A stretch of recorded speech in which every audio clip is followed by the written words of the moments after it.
Hare Krishna, Radhe Radhe. Welcome to my channel Laddu Gopal ji की सेवा ज्ञान भक्ति। कैसे हैं आप सभी लोग? आशा रखती हूँ अच्छे ही होंगे। सबसे पहले देखिए, आरती की थाली के दर्शन कर लीजिए। ये आरती की थाली अभी मैंने आरती की और अचानक मुझे एक कमेंट याद आया जो कि सुनीता जी का था। सुनीता जी ने मुझसे पूछा था कि दीदी आरती कैसे करनी चाहिए, क्या है आरती, ठीक से बताइए। तो जितना मुझे पता है, जितना मैं जानती हूँ, बस मैं सिर्फ उतना ही बता सकती हूँ। तो चलिए हम लोग जान लेते हैं आरती क्या है। तो आरती जो है ना, आरती क्या है, कैसे करनी चाहिए। आरती को ना कई लोग आरत्रिका भी कहते हैं, निराजन भी कहते हैं, आरती भी कहते हैं, दिया बत्ती भी कहते हैं। बहुत लोग बहुत तरीके से बोलते हैं। और पूजा जब पूरी हो जाती है, पूर्ण हो जाती है ना। खत्म होना नहीं कहते, पूजा खत्म हो गई ऐसे नहीं बोलते। पूजा जब पूर्ण हो जाती है, हमारी पूजा के अंत में आरती की जाती है, भोग वगैरह सब कुछ लगाने के बाद में, ठीक है। तो पूजा में मान लीजिए हमने जो पूजा की है, अगर उस पूजा में हमारे से किसी भी कारणवश, भूलवश, ठीक है, जैसे कि ये मेरी आरती की थाली है, ये देखिए, तो मैं यहीं बैठे बैठे ठाकुर जी के सामने ही आप लोगों को बता रही हूँ। किसी भी कारणवश हमसे अगर पूजा में गलती हो जाती है, भूल हो जाती है, तो हम लोग आरती करके अपनी जो कमी होती है उसे हम लोग हटा देते हैं। कमी अगर कोई रह जाती है ना, तो उसे हम हटा देते हैं और उसने आरती से पूर्ति हो जाती है हमारी पूजा की। अगर आप लोगों को जानना है ना इसके बारे में, तो आप स्कंद पुराण को पढ़िएगा, उसमें इसके बारे में बताया गया है, इसका वर्णन है वहां पे। तो हमारे प्रभु जी है ना, उनके लिए अगर आपको जानना है तो पुराणों को पढ़िए। कहते कि मंत्रहीन क्रियाहीन यत्कृत पूजनम हरे सर्व संपूर्ण तामेति कृत्य निराजने शिवे। आई थिंक थोड़ा मैंने सही बोला हो, कुछ चूक रही हो, अगर गलती भी हो गई तो ठाकुर जी मुझे क्षमा कीजिएगा। इसका मतलब ये होता है कि मंत्रहीन और जो क्रियाहीन होते हैं ना, अगर हम मंत्रहीन है, क्रियाहीन है, हमें मंत्र नहीं आते, क्रिया यानी कि हमें कुछ करना नहीं आता, तब भी हमें आरती अगर हम कर लेते हैं तो पूजा में क्या होता है, पूर्णता आ जाती है। ठीक है, आप लोग समझ रहे होंगे।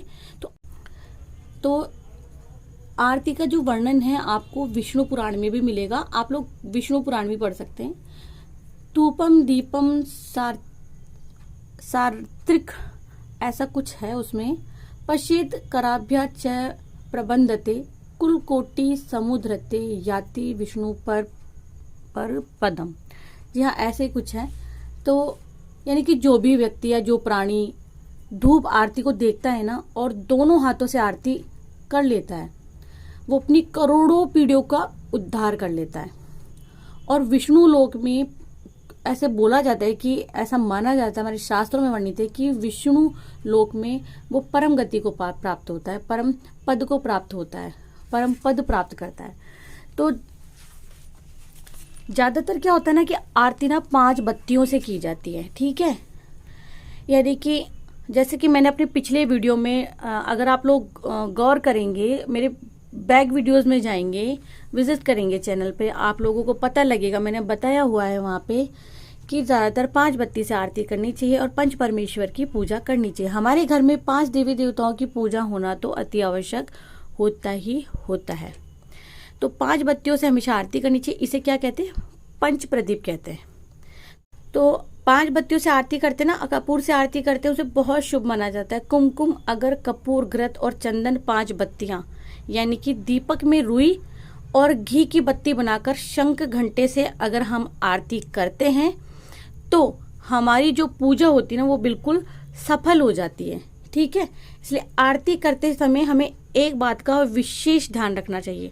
अब देखिए, ठाकुर जी बिल्कुल आपके सामने हैं, ये मेरी दीपक की थाली भी आप लोगों के सामने है और मैं आरती के समय ही आरती के बारे में बता रही हूँ। कोशिश करती हूँ कि कोई त्रुटि ना हो। और आरती करते समय हमें सबसे पहले, सर्वप्रथम, ठाकुर जी हो या कोई भी देवी देवता आपके जो इष्ट हैं, भगवान की प्रतिमा के जो चरण होते हैं ना, सबसे पहले आपको चरणों में घुमानी चाहिए आरती। इसके बाद में आपको चरणों के बाद उनके नाभि पर, फिर वक्ष स्थल पर और फिर मुखमंडल पर, यानी चरण, नाभि, वक्षस्थल, फिर मुखमंडल पर, इस प्रकार से आपको आपके जो भी इष्ट देव हैं उनके सामने आरती को घुमाना चाहिए। तो चरण, नाभि, वक्षस्थल और मुखमंडल याद रहेगा आपको। बाकी की जो समस्त अंग है ना, आप उन पर आरती घुमाएं, ठीक है। पूजन के जो अंत में, ठीक है, पूजा पूर्ण होने के बाद में आप अपने जो भी इष्ट देवता हैं आपके, आप उनकी आरती करें, और करनी भी चाहिए हमें, ठीक है। सुबह और शाम की आरती प्रत्येक घर में होनी चाहिए, बहुत ज़रूरी है।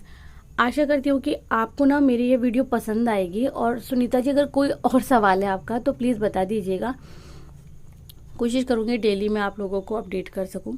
और ठाकुर जी ने मेरी सुनी, मैंने बोला था कि ठाकुर जी जब तक मैं वीडियो बना रही हूँ तो प्लीज़ ये दीपक जलता रहे, जल रहा है। आप सब लोग भी आरती के दीपक के दर्शन कर लीजिए। ये देखिए हमारे ठाकुर जी, एकदम लग रहा है कि हाँ ज्योति से ही। और ये फ़ोन मेरी जान लेते हैं, बीच में आ करके वीडियो बहुत ख़राब कर रही है, बट कोशिश करूँगी ठीक से मैं वीडियो पोस्ट कर दूँ, टाइम पे पोस्ट कर दूँ। तो वापस बता रही हूँ आपको, आरती को सबसे पहले आपको घुमानी चाहिए प्रतिमा के चरणों में, उसके बाद में नाभि पर, फिर मुखमंडल पर, और फिर बाकी अंगों पर। उसके बाद आप उनके कंधों पे, बाकी जगह पर घुमा सकते हो, लेकिन आपके मन में ना ये चलता रहना चाहिए। ये हम लोग आरती घुमा रहे हैं तो ऐसा तो है नहीं चरणों में अड़ा के घुमाएंगे, उनके मस्तक के ऊपर घुमाएंगे, ऐसा नहीं होता, हम दूर खड़े होते हैं। लेकिन हमारे मन में ये कल्पना रहनी चाहिए कि ठाकुर जी को हम पहले चरणों में घुमा रहे हैं, ठीक है। इस तरह से करनी चाहिए। तो जितना मुझे आरती के बारे में पता था मैंने आप लोगों को बता दिया है। एक बात और बताती हूँ, घंटों बैठ के पूजा अगर आप लोग नहीं कर सकते हो तो एक दीपक जला के, मतलब 5 दीपक जला के, तुलसी में दीपक जला के, मंदिर में, घर से बाहर, यानी कि मंदिर यानी अंदर जहाँ आपके इष्ट देव बैठे वहाँ, और उस जगह से बाहर जो आपकी तुलसी वगैरह रहती है, गमला रहता है, वहाँ पे आप लोग दीपक अवश्य जलाएं। और ज़रूरी होता है दीपक, आपको पता है कि दीपक घर में जलाना बहुत शुभ माना जाता है। तो जहाँ तक मैं एक बात जानती थी आप लोगों के साथ में मैंने अपनी जानकारी शेयर की है। आशा रखती हूँ अच्छी लगेगी आपको। अगर अच्छी लगती है तो प्लीज़ वीडियो को ज़रूर से शेयर कीजिएगा। मैं मिलती हूँ नेक्स्ट वीडियो में, तब तक के लिए हरे कृष्णा, राधे राधे, जय जय श्री राधे। और ये आरती आप सब लोगों के लिए। जय श्री